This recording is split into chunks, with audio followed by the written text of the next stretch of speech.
اعوذ باللہ من الشیطان الرجیم بسم اللہ الرحمن الرحیم۔ حضرت ابو بکر کے دور خلافت میں ایک مرتبہ حضرت خالد بن ولید نے حضرت ابو بکر کو ایک خط لکھا کہ مدینہ کے اطراف میں تبلیغ کے دوران ایک شخص ملا جو لوگوں کو اپنے آپ سے لواطت کرواتا ہے، اب اس کے ساتھ کیا سلوک کرنا ہے اس کے بارے میں حکم صادر فرمائیے۔ یہ خط جب حضرت ابو بکر کو ملا، انہوں نے یہ خط پڑھا اور حاضرین سے رائے لی۔ اسی دوران حضرت علی سے بھی ایک رائے لی گئی۔ حضرت علی نے کہا کیونکہ لواطت خدا کے نزدیک ایک بہت بڑا گناہ ہے، قوم لوط نے بھی یہی گناہ کیا تھا اور ان کو 3 قسم کی سزائیں ملی۔ ایک، ان کو پہاڑ سے گرایا جائے یہاں تک کہ وہ ہلاک ہو جائیں۔ دوسرا، ان کی گردن مار دی جائے۔ تیسرا یہ کہ اس کو زندہ جلا دیا جائے۔ حضرت علی کی رائے کے مطابق زندہ جلا دینے والی بات پر اتفاق ہوا اور اس کو زندہ جلا دینے کا حکم دے دیا گیا تاکہ دوبارہ معاشرے میں اس طرح کا گناہ نہ ہو۔ ایک مرتبہ حضرت ابو بکر کے دور حکومت میں دربار میں ایک شخص آیا اور اس نے اپنا مسئلہ بیان کیا۔ اس نے کہا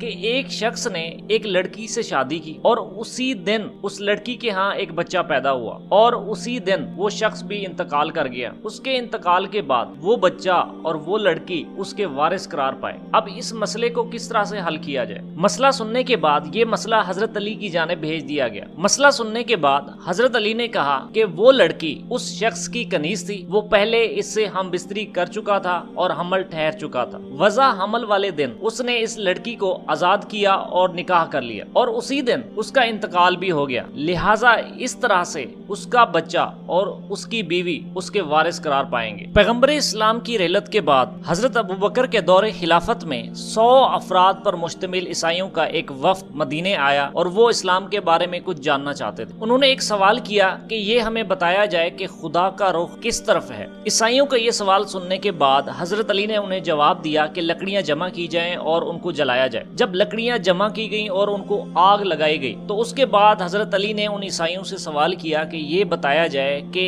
اس وقت اس آگ کا رخ کس طرف ہے، تو ان لوگوں نے کہا کہ آگ کا رخ کسی طرف نہیں ہے، آگ کا رخ ہر طرف ہے، ہم کسی ایک طرف متعین نہیں کر سکتے۔ اس کے بعد حضرت علی نے کہا جب ایک مخلوق کا آپ ایک رخ متعین نہیں کر سکتے تو خدا کا رخ کس طرف ہے، آپ کس طرح سے متعین کریں گے؟ اس کے بعد حضرت علی نے کہا تمام مشرق و مغرب اللہ ہی کے لیے ہے، جس طرف بھی رخ کرو گے خدا اسی طرف ہے، بے شک وہ بے نیاز اور دانا ہے۔ حضرت علی نے یہ آیت سورہ بقرہ آیت نمبر 115 تلاوت کی۔ اس کے بعد عیسائیوں کو ان کے سوال کا جواب مل گیا۔ حضرت ابو بکر کے دور خلافت میں نصیر یا نصیر نامی ایک شخص آیا اور اس نے اپنا مسئلہ بیان کیا کہ اس نے کسی بھی وجہ سے ایک قسم کھائی ہے کہ وہ ایک مدت تک اپنی بیوی سے گفتگو نہیں کرے گا، یعنی اس نے حین کر لیا ہے۔ حضرت ابو بکر نے اس کے سوال کو سننے کے بعد ایک آیت تلاوت کی، سورہ بقرہ آیت نمبر 31، یعنی تمہارے لیے زمین پر ایک مدت معینہ تک ٹھکانہ ہے، یعنی اس آیت میں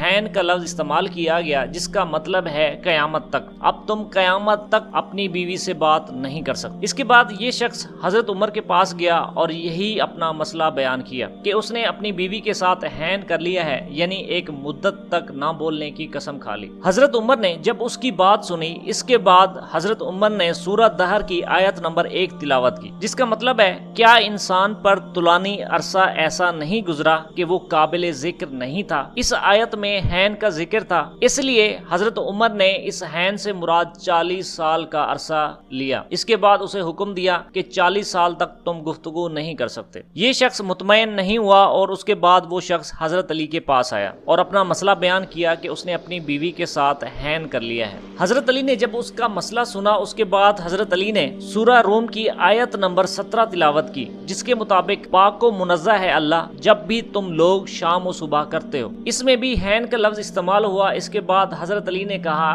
حین سے مراد صبح اور شام تک کا وقت، اگر تم نے صبح کو حین کیا ہے تو شام تک گفتگو نہیں کر سکو گے، اس کے بعد تم گفتگو کر سکتے ہو، اور اگر تم نے شام کو یہ قسم کھائی تھی تو صبح تک تم گفتگو نہیں کر سکو گے، اس کے بعد تم گفتگو کر سکتے ہو۔